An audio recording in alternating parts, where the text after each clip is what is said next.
Ito na yata yung dessert na hindi nakakaumay at saktong-sakto lang talaga yung pagkatamis niya. Paano natin gawin?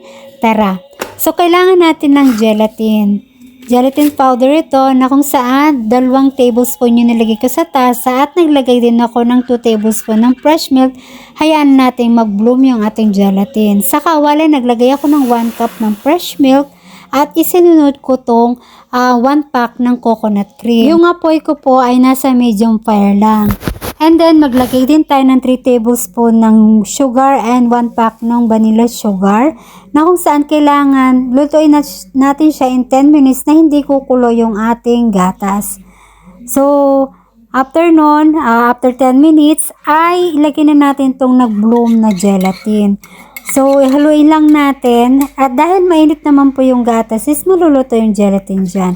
And then, i-transfer natin para hindi po matapon sa pagsasalin. Pwede rin kayong gumamit ng pitcher. So, ito yung ating molding glass. So, yan po ay nilagay ko sa refrigerator ng overnight. So, pwede rin siyang maset for 3 to 5 hours. Now, kinabukasan nag-caramelize ako ng sugar. So, mabilis naman po mag-caramelize. And then, after nun, nag-chop din ako ng 1 piece ng apple. So, masarap din kung may mga berries kayo, no? Pero ito kasi yung available na fruits sa bahay. And then, naglagay rin ako ng pasas. At, tikman na natin yung ating panna cotta coconut. Which is super, alam mo yung nakaka-addict siyang kainin.